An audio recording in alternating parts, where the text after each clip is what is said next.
sommes sur le chantier de la passerelle Virignan-La Balme. Nous sommes en phase de finalisation et de réglage de l'ouvrage, étape importante qui précède les essais en charge de l'ouvrage. Donc ce chantier a nécessité plusieurs mois et plusieurs années d'études au préalable avant d'arriver en phase de chantier. Donc dès le départ, à l'origine, on a notre bureau d'études maître d'œuvre, la société BM Engineering, qui nous a accompagnés département dans la conception de cet ouvrage. Une partie de la maîtrise d'œuvre sur le génie civil a été assurée par nos collègues en interne, par le département, par nos collègues de la MTD des Deux Lacs.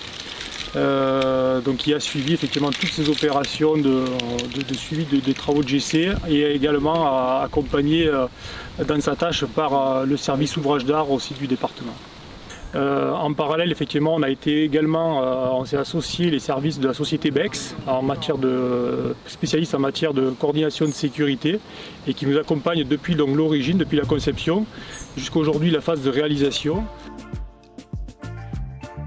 Nous sommes sur le chantier de la Via Rona, la passerelle suspendue entre La Balme et Virignan. Chantier qui a été fait entre plusieurs étapes. Donc une première étape qui a été la construction du génie civil sur chaque rive avec des ancrages profonds et des fondations.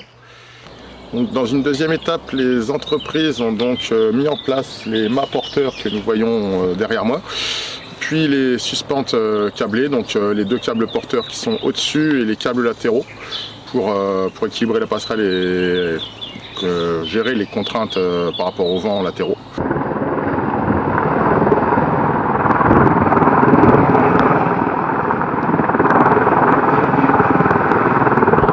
Toutes ces opérations ont été réalisées à l'aide de levage lourd ou d'opérations héliportées suivant les phases.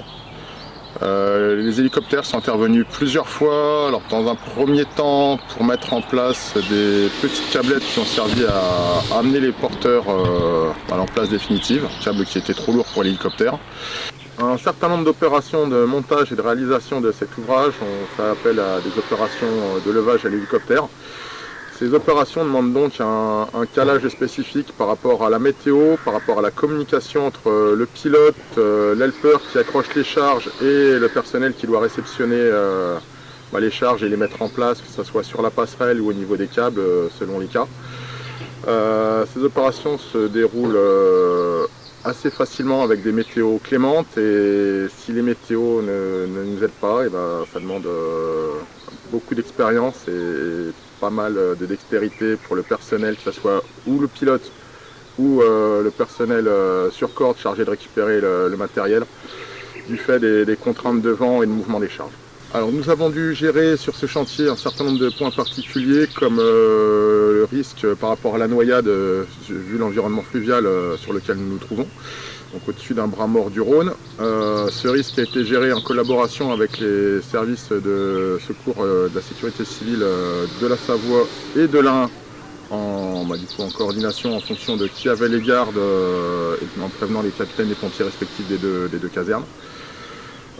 En risque aussi très important, il y a eu quand même beaucoup d'opérations de levage, donc tout ce qui était trajectoire de levage, superposition de postes, organisation de travail, ça a dû être fait avec une application particulière des différentes entreprises qui intervenaient, que ce soit les prestataires sous-traitants ou vraiment prestations spécifiques pour les camions de rue. Après plusieurs étapes et plusieurs points d'arrêt qui ont dû être levés sous contrôle du maître d'œuvre, l'opération touche à sa fin. Comme vous le voyez, une partie des grillages ont déjà été mis, des filets de sécurité ont déjà été mis sur les garde-corps derrière moi. L'opération devrait se terminer courant juillet, début août au plus tard. Il ne reste plus à faire que des finitions et des réglages sur l'ouvrage à proprement parler et les enrobés et aménagements à proximité pour les accès à cet ouvrage.